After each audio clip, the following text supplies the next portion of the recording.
יברכך אדוני וישמרך.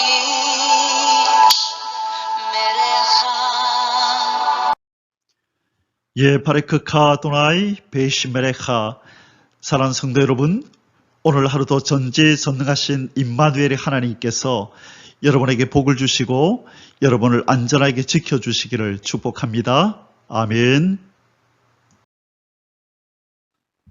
할렐루야. 오늘도 우리 코에 호흡을 주신 생명의 주 우리 하나님을 찬양합니다. 오늘도 우리에게 구원의 감격을 주셔서 이 감격으로 하나님의 영광을 위하여 살아갈 수 있도록 구원의 길을 열어주신 우리 주 예수 그리스도를 찬양합니다. 오늘도 우리 안에서 역사하시며 하나님의 뜻 가운데서 살아가도록 이끄시고 또 예수 그리스도의 형상을 닮아가도록 우리 가운데서 열심으로 일하시는 성령 하나님을 우리가 또한 찬양합니다. 이 시간에 우리 하나님께서 주신 힘으로 오늘도 하나님 말씀을 함께 공부하도록 하겠습니다. 1189 성경 장별강의 오늘 56번째 시간입니다.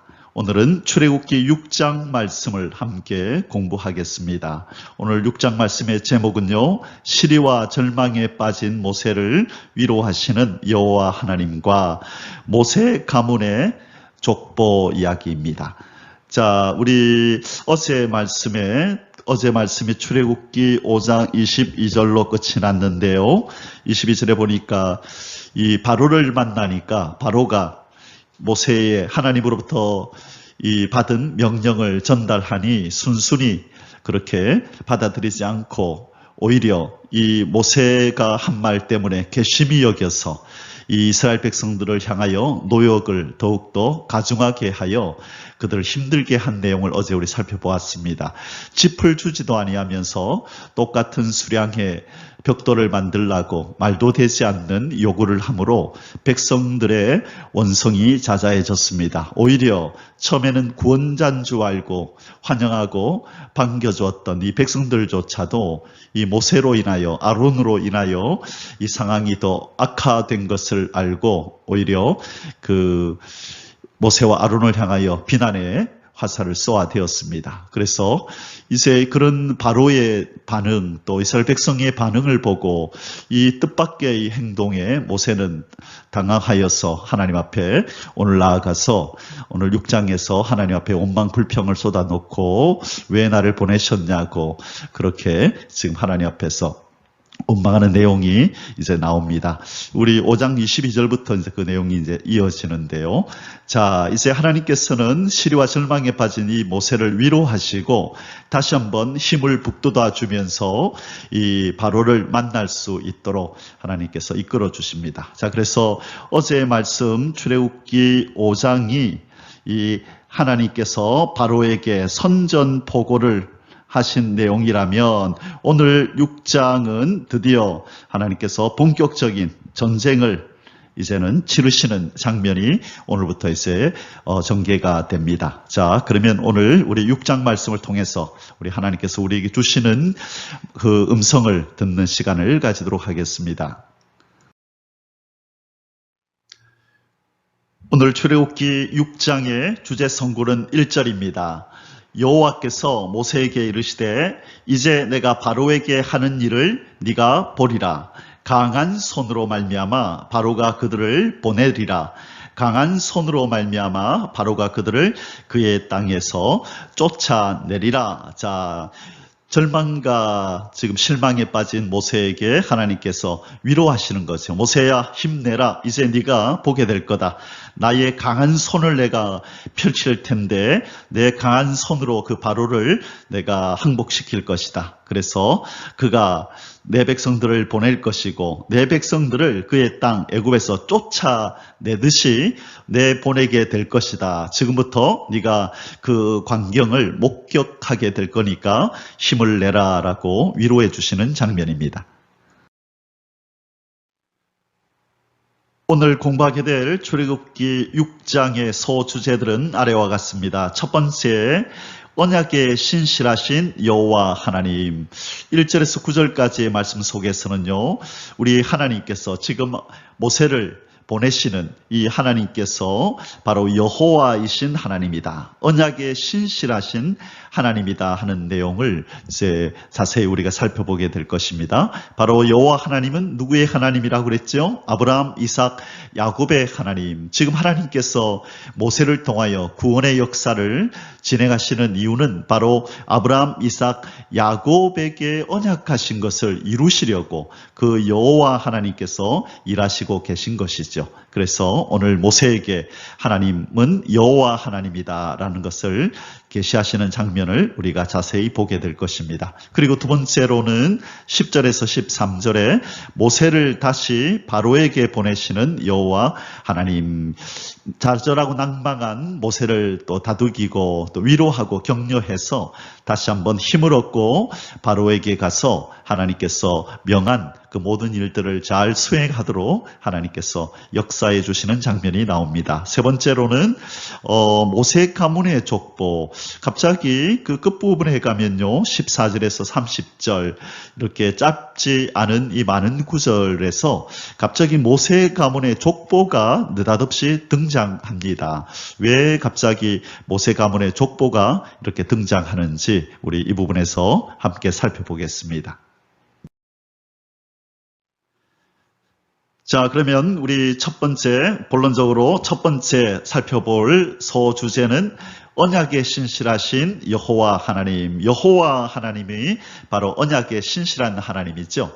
자, 우리 하나님께서 얼마나 신실하신지, 하나님은 이 언약에 기반하여 일하시는 분임을 오늘 1절에서 9절에서 1절부터 9절까지의 말씀 속에서 하나님은 분명히 자기를 계시하십니다. 자, 이 내용을 한번 살펴보겠습니다.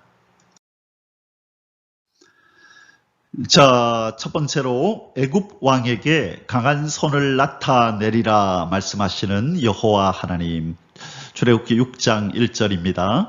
시리에 빠진 이 모세에게 이제 하나님께서 대책을 이제 마련해 주십니다. 이 말씀을 하시면서 위로하십니다. 자, 1절 읽겠습니다. 여호와께서 모세에게 이르시되 이제 내가 바로에게 하는 일을 네가 보리라. 강한 손으로 말미암아 바로가 그들을 보내리라. 뭐 때문에 바로가 항복할 거라고요? 강한 손으로, 여호와 하나님의 강한 손으로, 나의 의로운 오른손으로 내가 너를 도우리라.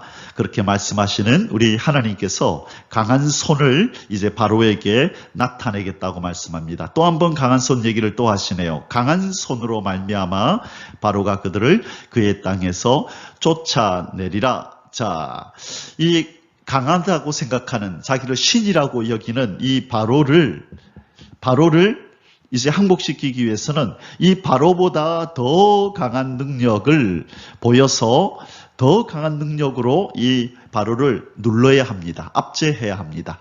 그래서 지금까지는 이 바로가 이 하나님의 이 능력을 못 받기 때문에 이 모세와 백성들에게 이렇게 함부로 대했지만 이제 하나님께서 강한 손을 그에게 보이시겠다고 말씀합니다.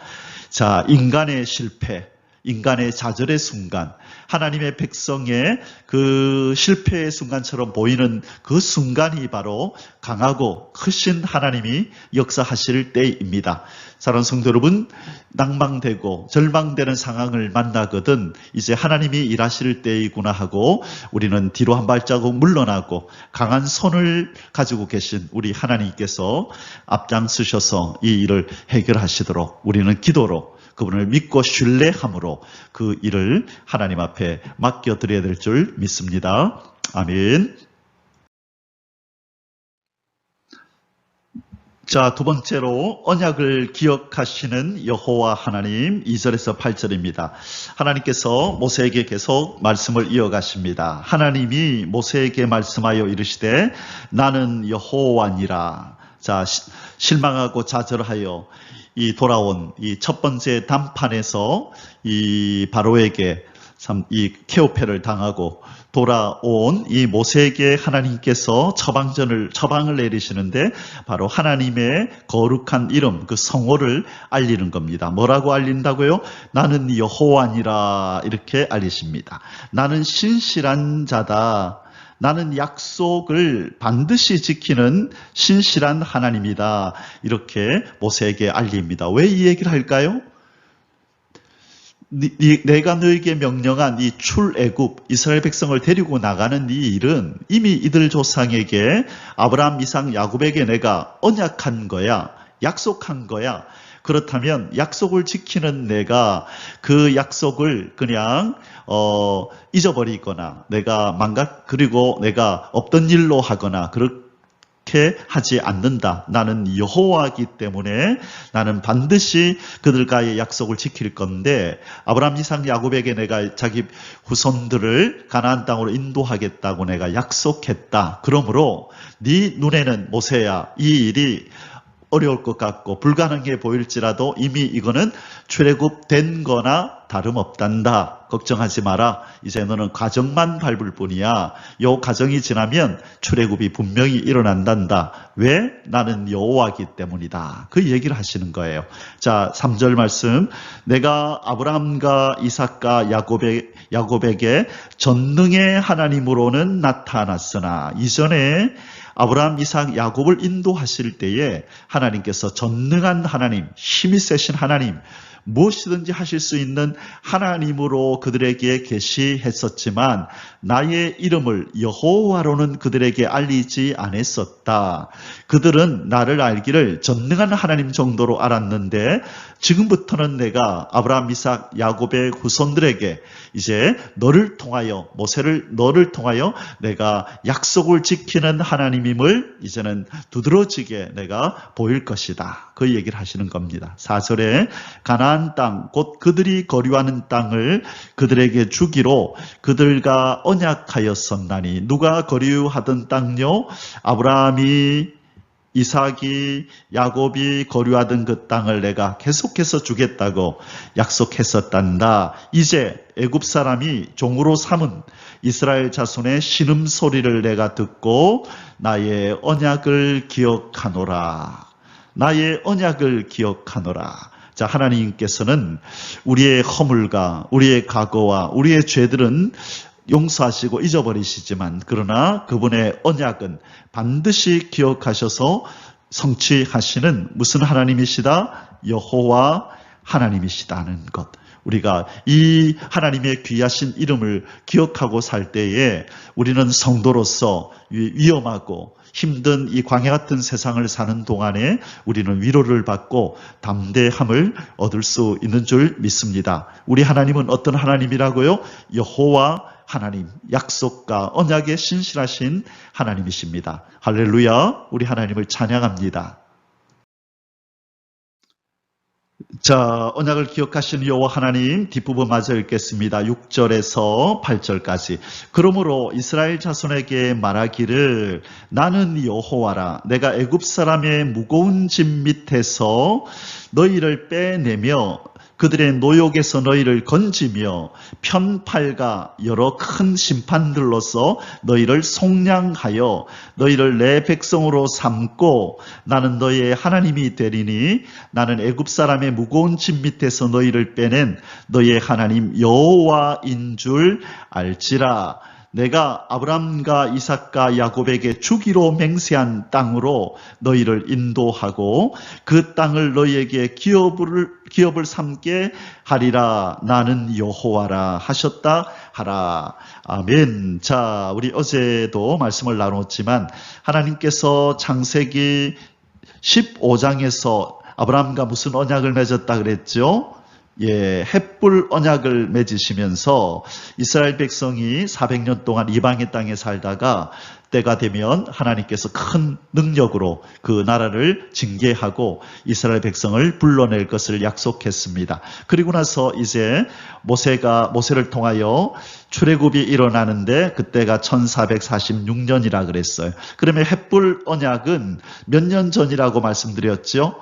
햇불 언약을 하고 몇 년 만에 출애굽이 일어난다고 어제 우리 공부했었나요? 기억나십니까? 635년이 지나고 635년이 지나고 나서 이제 BC 1446년이 되어서 이제는 드디어 여호와 하나님께서 그 약속을 지키시고 햇불 언약의 결과로 바로 BC 1446년에 출애굽이 이제는 발생하게 되는 것입니다. 우리 하나님은 약속을 지키시는 하나님입니다.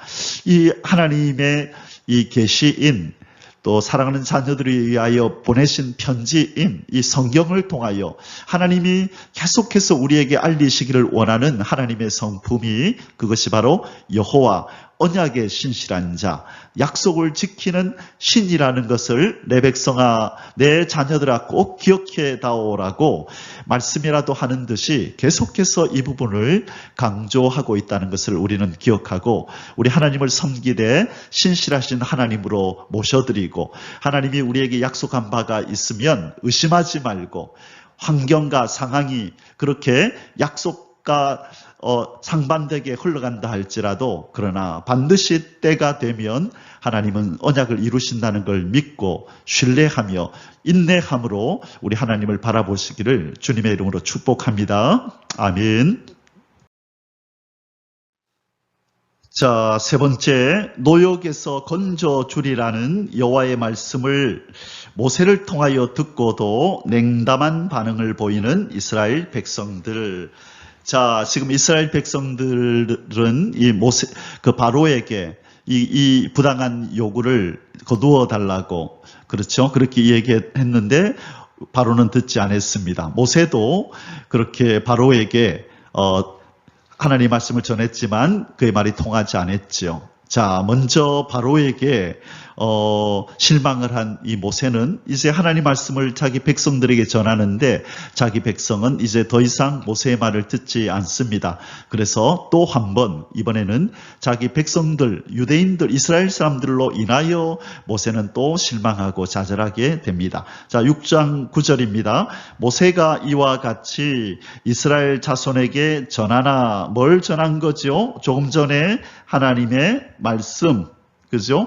하나님의 큰 손으로, 큰 권능으로 이스라엘 백성들을 반드시 출애굽시키겠다고 강조하시는 하나님의 그 말씀을 이 백성들한테 전하나 그들의 마음의 상함과 가혹한 노역으로 말미암아 모세의 말을 듣지 아니하더라. 자, 마음이 상했습니다. 그죠? 그런데 이미 이들은 마음이 상하고 가혹한 노역으로 그런 것이 아니라 실은 이미 430년 동안 쭉 이어져 왔던 이 노예 생활과 그리고 이 또 절망감, 그죠? 지금 이 바로가 보이는 이런 절망감들을 통해서 이들의 마음이 상하고 이들은 시리에 빠진 것입니다. 이제 더 이상 어떤 희망도 가지지 않으려고 하는 눈앞에 당면한 문제만 이렇게 바라보면서 하나님의 약속은 아랑곳하지 않습니다. 자기 눈앞에 보이는 상황이 지금 어려운데 무슨 하나님의 약속이 이루어진단 말이냐? 지금 우리 눈에 볼 때는 전혀 기미도 보이지 않는데 자, 그래서 인간은 낙심하는 것입니다. 믿음이라는 것은 바로 그것입니다. 환경을 보느냐? 하나님의 약속을 보느냐? 그런데 모세도 이제 이 백성들이 말을 듣지 않자 그 또한 좌절하면서 이제 뒤에 보면 나는 입이 둔한 자입니다. 보세요, 하나님. 모세도 바로도 내 말을 안 듣고 백성들도 내 말에 설득당하지 않잖아요. 나는 입이 둔해서 이 일을 못하겠습니다 하고 지금 그 약한 모습을 보이는 겁니다. 자, 그러나 인간의 실패와 인간의 좌절 때문에 하나님의 뜻이 좌절되거나 무너지지는 않습니다. 하나님은 결코 포기하지도 않으십니다. 하나님은 하나님의 지혜와 하나님의 힘과 능과 계획을 가지고 반드시 하나님의 뜻을 내시는 분인 줄 믿습니다. 아멘. 이제 우리가 그것을 보게 될 것입니다. 자, 이제 두 번째 소주제를 다루도록 하겠습니다. 모세를 다시 바로에게 보내시는 여호와 하나님. 자, 조금 전에 하나님께서 모세를 위로했습니다. 자, 그 위로를 받고 백성들한테 가서 먼저 하나님이 위로해 주신 말씀을 전하니 백성들의 반응은 어땠죠? 그런 소리 하지 말라고 이런 지하에 그 입을 막아버렸죠. 그리고 전혀 설득되지 않고 전혀 모세의 말로 인하여 힘을 얻는 기색이 없었습니다. 그래서 모세는 이렇게 더욱더 낙담이 되었죠. 백성들이라도 또 힘을 실어주고 자 다시 한번 해봅시다라고 그렇게 해주면 좋았을 텐데 이 바로도 자기 말을 듣지 않고 백성들조차도 자기 말에 귀 기울여 주지 않을 때에 이 모세와 아론은 낙담하고 말았던 것입니다. 자, 그런데 이제 그런 모세와 아론을 하나님이 불러서 다시 바로에게 가라, 다시 내 말을 전달하라 하니 이 모세와 아론의 발걸음이 가벼웠겠습니까? 이제 어쩔 수 없이 하나님의 명령이니까 바로를 만나러 다시 가게 됩니다. 자, 첫 번째, 바로를 다시 만나 이스라엘 백성을 내보내게 하라고 모세에게 명하시는 여호와 하나님. 이제 두 번째, 바로를 만나러 들어가라고 모세에게 명령하시는 장면이 10절에서 11절에 나옵니다. 여호와께서 모세에게 말씀하여 이르시되 들어가서 애굽왕 바로에게 말하여 이스라엘 자손을 그 땅에서 내보내게 하라. 자, 다시 한번 가라. 가서 분명히 명령을 내려라. 내 백성 이스라엘 백성을 그 땅 애굽에서 보내라고 분명히 말하라. 그렇게 다시 한번 하나님이 명령을 내립니다. 그런데 이제 모세의 반응이 무엇일까요? 짐작이 되십니까? 예, 자, 우리 다음 구절을 보도록 하겠습니다. 두 번째, 자신은 입이 둔하다는 핑계를 대며 바로를 다시 만나기를 주저하는 모세. 자, 앞서 하나님이 미디안 강야에서 그를 부를 때 그가 한 핑계 중에 하나가 뭐죠? 나는 말할 줄을 모르나이다 그랬죠. 그래서 하나님이 네 형 아론이 말 잘하잖아. 네 형을 내가 붙여줄 테니 함께 가라 해서 함께 왔는데 이 아론 말 잘하는 아론 형이 옆에서 협력함에도 불구하고 바로도 설득되지 않고 이스라엘 백성들도 이들의 말에 귀를 기울이지 않습니다. 설득되지 않는 것 같습니다. 전혀 말이 먹히지가 않습니다. 그래서 이 모세는 또 한 번 좌절하면서 하나님 앞에서 이런 말을 하는 것입니다. 모세가 여호와 앞에 아뢰어 이르되 이스라엘 자손도 내 말을 듣지 아니하였거든 바로가 어찌 들으리까? 나는 입이 둔한 자니이다. 하나님, 내 백성도 이스라엘 자손도 내 말을 안 듣는데 어떻게 나에 대하여 적대감을 가지고 있는 저 원수 같은 바로가 내 말을 들으리까? 나름 논리가 있는 말 같죠? 나를 좋게 여기는 내 백성도 말을 안 듣는데 어떻게 저 바로가 내 말을 듣겠습니까? 나는 입이 둔한 자니이다. 자, 여러분, 얼마 전에 제가 이 부분에 대해서 얘기하면서 온전한 순종이 뭔지에 대해서 한번 말씀을 드렸던 기억이 나네요. 온전한 순종은 뭐죠? 뭐를 뛰어넘는 순종이어야 한다 그랬나요? 갈등 상황. 이 갈등 상황을 한번 뛰어넘어야 된다 그랬어요. 하나님이 명령하신 일은 순적하게 잘 되지 않아요. 전능자가 명령하셨기에 우리가 그냥 순종하여 발걸음을 내디디면 일사천리로 모든 것이 다 이루어질 것 같죠. 만사형통할 것 같죠. 그러나 정작 우리의 삶의 현장에서는 우리는 그러한 모습을 잘 보지 못합니다. 하나님이 명하셨는데도 힘이 들고 어렵고 절망하고 낙담될 때가 얼마나 많은데요. 그럴 때마다 정말 이 일을 하나님이 시키신 일 맞나?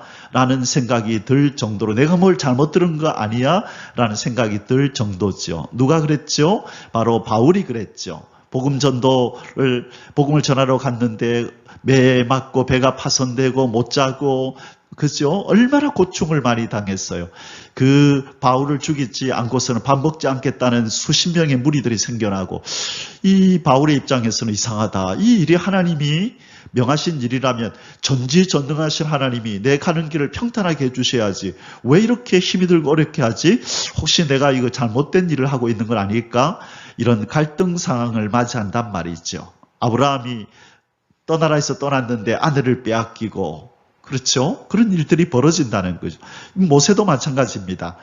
가서 전하면 항복할 줄 알았는데 안 하거든요. 그런데 너무 쉽게 지금 이 갈등 상황을 만나면서 이 모세는 지금 좌절 모드로 들어간 것입니다. 그렇게 하면 안 되죠. 나중에 그런데 이제 며칠을 바로를 만나면서 하나님의 말씀을 듣고 기적을 행하고 하나님의 크신 손을 보면서 제일 먼저 은혜를 받은 사람이 누구냐? 1번 모세가 제일 먼저 은혜를 받아요. 하나님의 큰 능력을 보고, 그리고 나서 이제는 이스라엘 백성들이 은혜를 받겠죠. 하나님의 손을 봤으니까. 그리고 이 바로와 이 신하들이 하나님의 능력에 이제는 압도되어서 이스라엘 백성들을 보내는 일이 벌어집니다.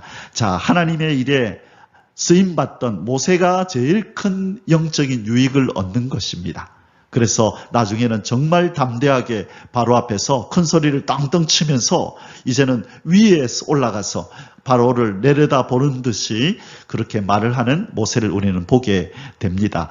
이 믿음이라는 것은 하나님의 말씀과 그 말씀하시는 하나님을 경험할 때 생기는 것이 바로 믿음이거든요. 그래서 제1선에서 하나님의 말씀을 들었고 제1선에서 하나님이 하시는 일을 보았던 바로 모세가 큰 믿음의 사람이 되는 것입니다. 자, 믿음은 뭐와 뭐가 합쳐져야 발생한다고요? 하나님의 말씀과 플러스 하나님을 경험함.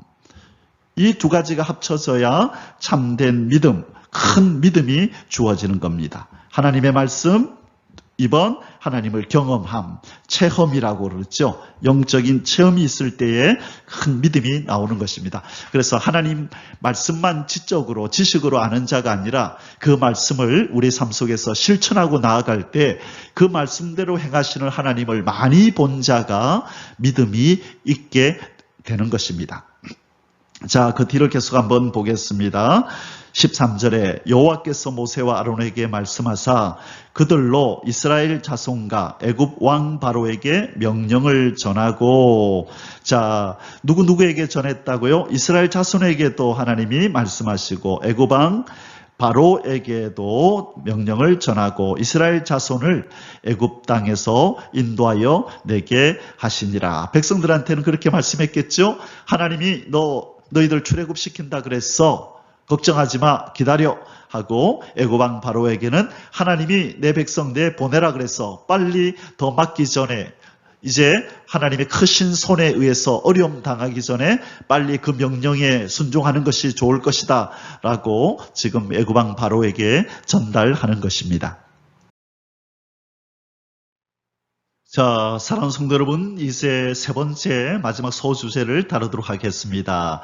갑자기 이제 그 말씀이 이 바로와 모세와의 대화, 또 이스라엘 백성들과의 대화를 잠시 멈추고 갑자기 모세 가문의 족보 얘기가 나옵니다. 14절에서 30절요. 여기 제가 그림을 하나 붙여놓았는데요. 우리 창세기부터 쭉 내려왔던 이야기들이기 때문에 자, 한번 잠시 기억을 한번 되살려 보겠습니다. 지금 우리 지금 출애굽기에 나오는 일선에서 하나님의 명령을 받고 지금 바로를 만나는 사람이 바로 모세다, 그죠? 모세와 아론이죠. 그렇죠? 그리고 아론의 또 이 모세의 누나가 미리암이죠. 자, 그래서 여기 보니까 미리암과 아론과 모세, 그래서 미리암이 첫 번째 그 장녀인 것처럼 이렇게 나오고요. 두 번째가 아론, 셋째가 모세인데 그 아버지가 누구냐면 바로 위에 아므람입니다. 아므람. 그리고 아므람은 누구냐 하면 바로 쭉 올라가 보면 고핫, 우리가 고핫 자손 들어봤죠? 그래서 그핫이라고도 하고 고핫이라고도 하는데요. 고핫이 바로 모세의 할아버지입니다. 자, 그 다음에 그 위에 우리가 친숙한 누가 있냐면 바로 레위가 있는 거지요. 그래서 이 모세는 레위 지파인데 레위는 누구였나요?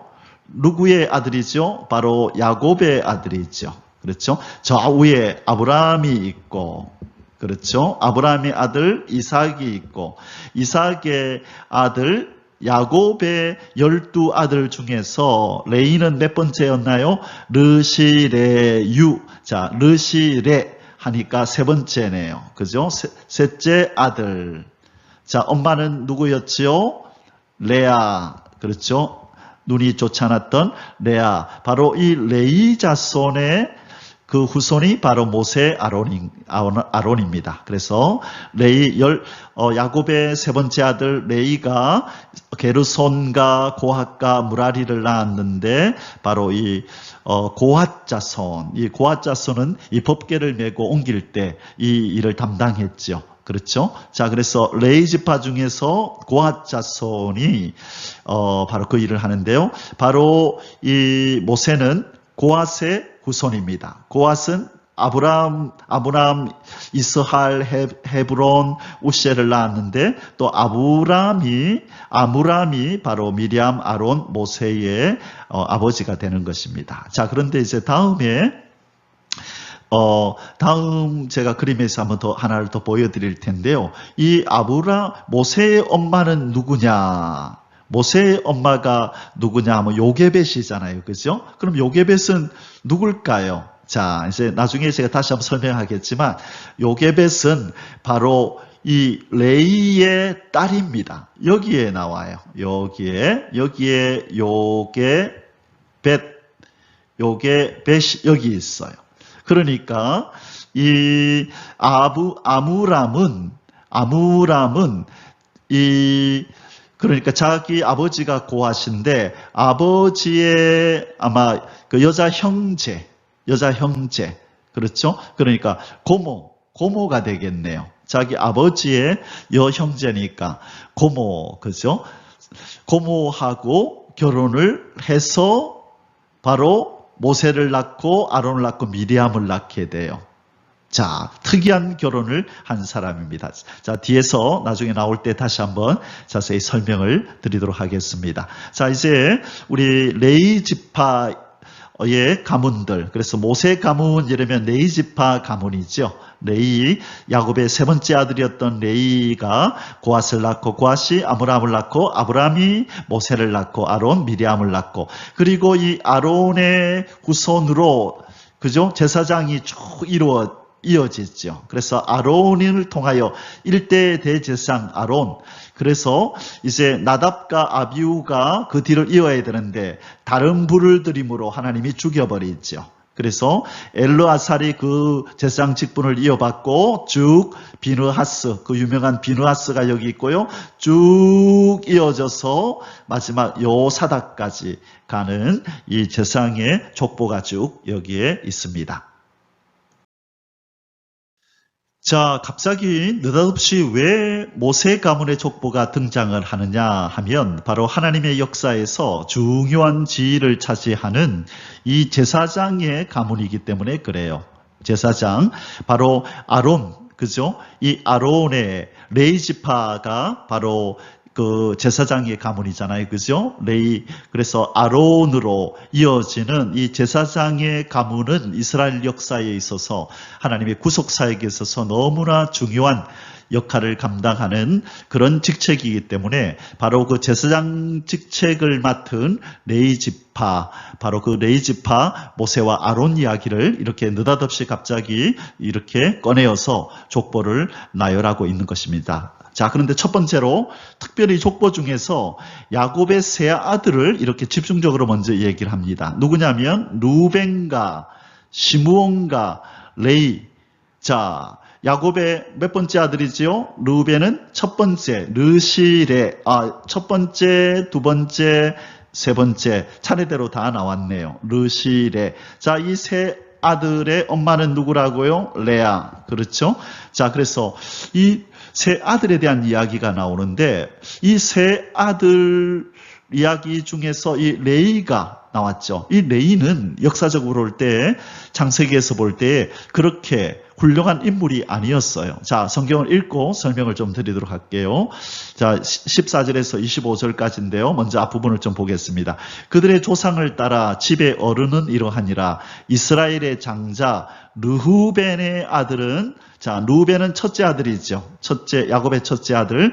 한옥과 발루와 헤스론과 갈민이 이들은 루벤의 족장이요. 루벤의 후손들 이야기가 나왔고요. 두 번째 아들, 시몬의 아들들은 여무엘과 야민과 오악과 야긴과 소알과 가나안 여인의 아들 사울이니 이들은 시몬의 가족이요. 두 번째 아들 시몬 이야기가 나오고, 그리고 세 번째 오늘의 주인공 이 레이의 아들들의 이름은 그들의 족보대로 이러하니 게르손과 고핫과 무라리요. 자, 레이에서 고핫으로 갔다가, 그죠? 고핫 자손. 그래서 고핫에서부터 이제 쭉 내려와서 여기서 모세와 아론이 등장을 하게 되는 것이죠. 자, 그런데 이 루벤은 누구인가요? 바로 서모 빌하와 야곱의 자기 아버지의, 그죠? 아내였던 이 빌하와 간통을 했던 아들이 바로 이 루벤입니다. 그런데 갑자기 족보에서 루벤을 이렇게 하나님이 띄워주시고, 그리고 시몬과 레이는 어떤 사람인가요? 이전에 우리 창세기에서 그 세겜 땅에서 일어났던 사건을 아시죠? 그 여동생 디나가 강간을 당하여서 그 세겜성의 모든 남자들을 할례를 받게 하고 도륙해버렸잖아요.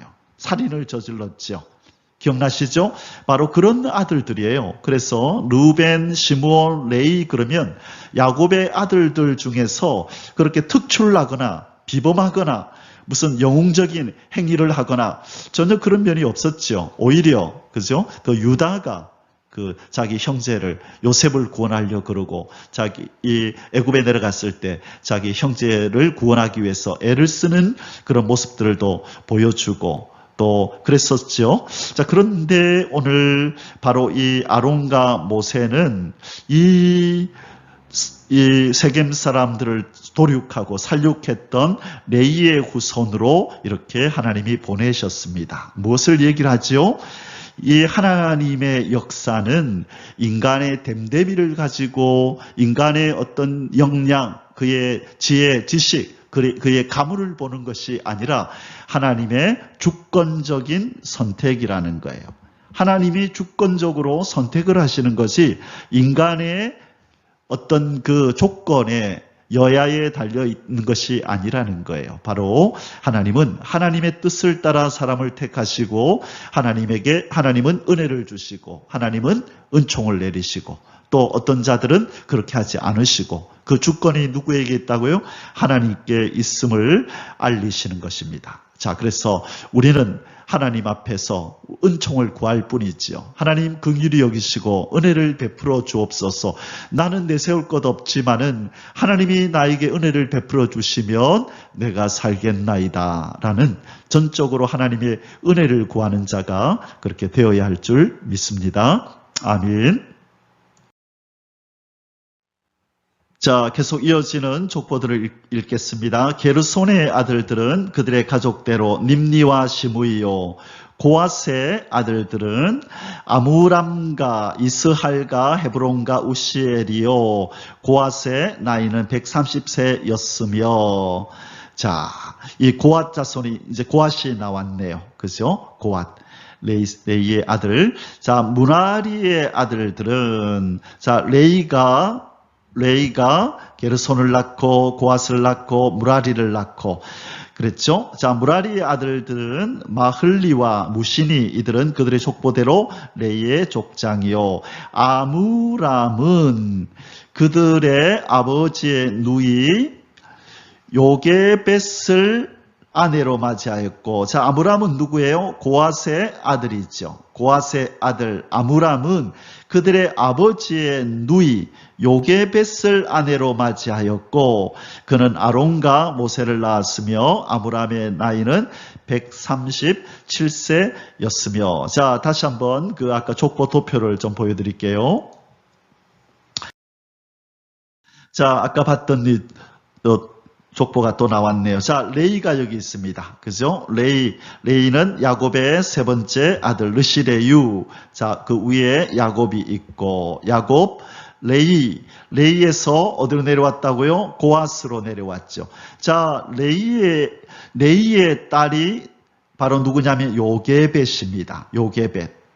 자, 그런데 바로 이 고아스의 아들이 아므람인데, 아므람은 그러니까 아버지의 누이, 그죠?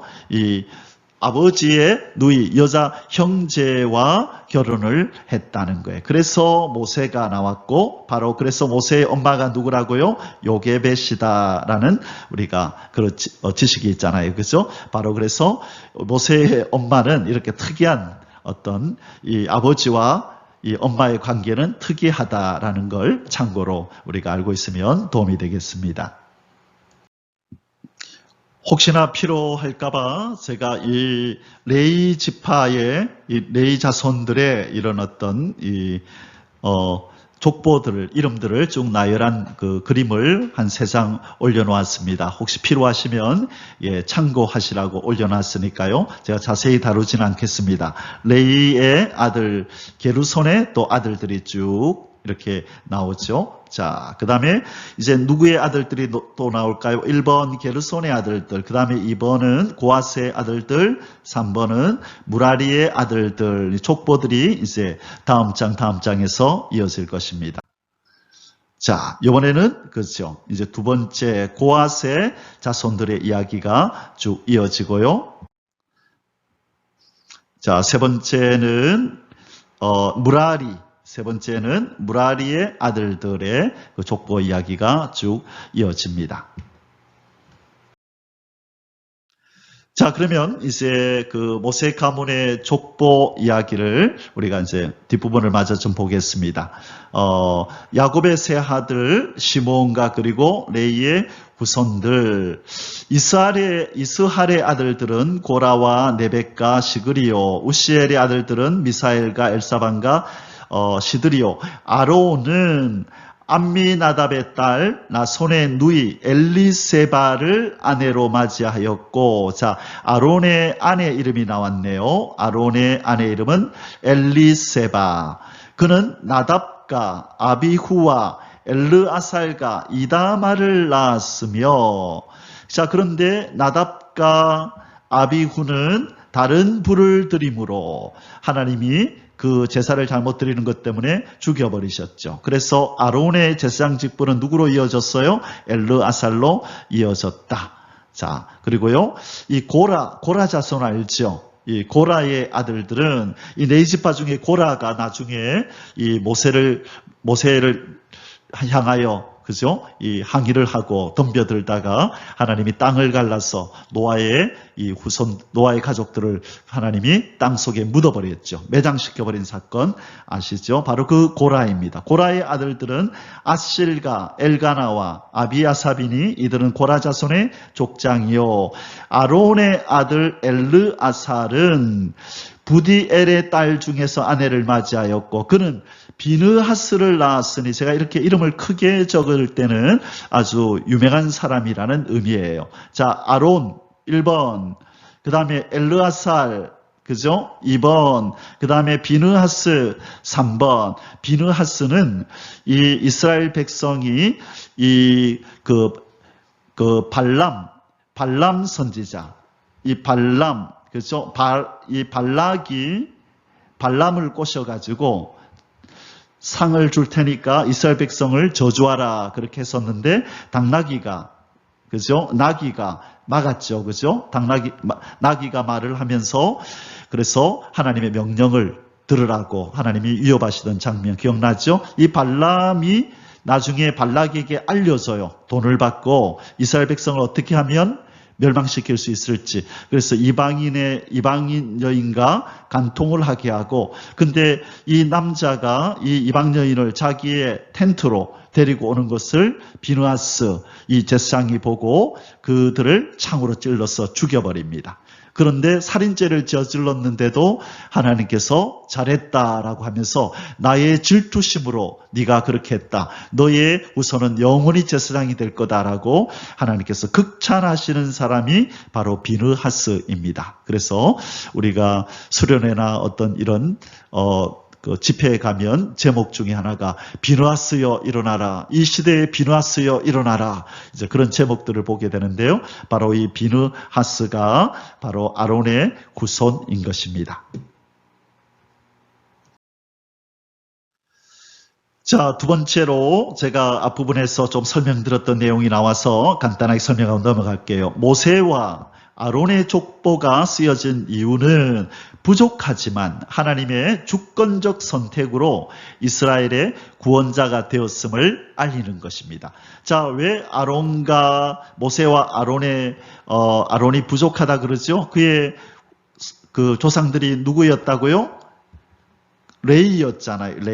레이는 세겜 사람의 남자들을 거짓말을 해가지고 할례받게 하고, 그렇죠? 그래서 그 남자들을 다 도륙했던, 살상을 저질렀던 이 살인자의 후손이죠. 한두 명도 아니고 수많은 사람들을 그렇게 잔혹하게 죽이고 그들의 집을 약탈해서 재물들을 뺏어오는 그런 악행을 저질렀던 자의 후손이 바로 모세와 아론이다. 이것은 하나님의 주권적인 선택이 하나님의 역사에 있음을 보여주는 것이라는 겁니다. 자, 26절에서 30절에 이스라엘 자손을 그들의 군대대로 애굽 땅에서 인도하라 하신 여호와의 명령을 받은 자는 이 아론과 모세요.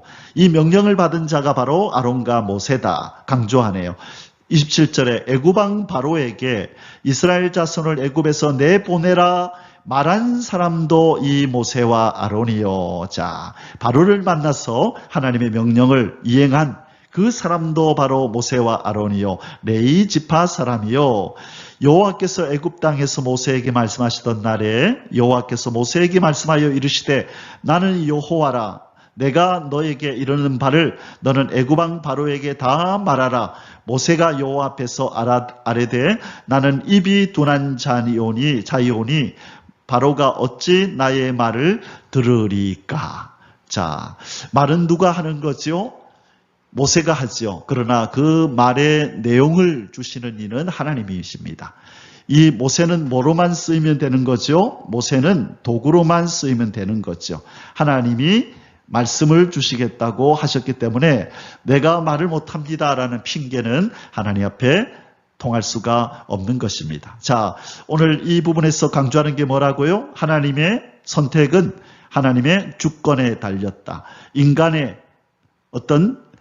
조건이 있는 것이 아니라는 것. 인간의 상태, 인간의 역량, 인간의 지혜, 총명, 인간의 힘, 잘생기고 못생기고 그들의 가문이 어떻든지 그게 중요한 것이 아니라 하나님의 주권에 의해서 사람은 선택을 받고 하나님의 은총을 받게 된다. 우리의 구원도 마찬가지입니다. 너희가 그 은혜를 인하여 믿음으로 말미암아 구원을 얻었나니 이것이 너희에게서 난 것이 아니요 하나님의 선물이라. 행위에서 난 것이 아니니 이는 누구든지 자랑치 못하게 하려 함이니라. 에베소서 2장 8, 9절 말씀에 우리의 구원도 하나님의 전적인 주권으로 그렇게 주어진 줄 믿습니다. 아무런 나은 것이 없는 우리를 구원해 주신 우리 하나님 아버지를 찬양합니다. 할렐루야. 아멘. 자, 이제 우리 오늘 말씀의 결론을 맺겠습니다. 오늘 출애굽기 6장 말씀 결론은 이것입니다. 나의 언약을 기억하는 나는 여호와니라. 우리 하나님이 그렇게 말씀하시네요. 하나님은 언약, 약속을 기억하는 하나님 여호와시라고 하나님 자신을 계시하십니다. 때가 참에 언약을 성취하시는 여호와 하나님. 뭐가 차야 된다고요? 때가 참에 하나님이 정하신 그 때가 되면 하나님은 언약하신 말씀을 반드시 성취하시고야 마신다. 오늘 6장 2절에서 5절에 그랬죠. 하나님이 모세에게 말씀하여 이르시되 나는 여호와니라. 아브라함과 이삭과 야곱에게 전능의 하나님으로 나타났으나 나의 이름을 여호와로는 그들에게 알리지 아니하였고 가나안 땅 곧 그들이 거류하는 땅을 그들의 주기로 그들과 언약하였나니 어떤 땅을 준다고요? 가나안 땅을 주겠다고 언약하였나니 이제 애굽 사람이 종으로 삼은 이스라엘 자손의 신음소리를 내가 듣고 나의 언약을 기억하노라. 인생들은 잊어버리고 인생들은 당면한 환경에 그렇게 매몰되어서 자기들이 누군지 자기들에게 어떤 언약이 약속되어 있는지 그들은 잊어버릴지라도 그 언약을 하신 바로 하나님은 여호와이시기 때문에 잊어버리지 아니하신다는 것입니다. 사랑하는 성도 여러분, 하나님이 보이지 않고 하나님의 음성이 들리지 않을지라도 하나님은 자기 백성인 우리를 위하여 열심으로 일하고 계신 줄 믿습니다. 우리를 향하여 언약해 주신 이 성경 말씀을 어떻게 내 백성들에게 그대로 성취시킬까? 우리 하나님은 하루 종일 그것을 생각하시고 그 약속을 이루어 가시는 줄을 믿습니다. 그 여호와 하나님 안에서 언약 백성된 우리는 안전할 수 있는 것입니다. 약속을 지키시는 여호와 하나님을 찬양합니다. 할렐루야. 자, 이제 오늘 말씀의 마지막 포인트입니다. 하나님께서 이스라엘 백성을 출애굽시킨다는 것은 무엇이냐? 무엇으로부터 탈출시키시려고 하나님께서 지금 모세를 보내셨을까? 두 가지로부터 탈출을 시키신다는 거예요. 그래서 오랜 노예 생활로 심하게 훼손된 자기 백성의 정체성도 회복시키신다. 첫째, 자 보세요. 출애굽의 역사는 자기 백성을 제일 먼저 애굽의 속박에서 탈출시키고, 두 번째, 훼손된 정체성으로부터 탈출시키시는 역사가 출애굽의 역사입니다. 이들은 지금 물리적으로, 그렇죠? 물리적으로 애굽에 속박되어 있습니다. 노예 생활을 하고 있죠. 그래서 이 육체가 노예 생활을 하면서 지쳐 있습니다. 그래서 하나님은 이 물리적으로 이 애굽의 속박에서 이제는 노예에서 벗어나게 하시겠다는 것이 하나님의 출애굽의 역사예요. 두 번째는 430년 동안의 노예 생활로 인하여 그들의 정체성이 훼손되어 있었습니다. 자기들은 이 거룩하신 하나님의 언약 백성인데 정체가 뭐라고요?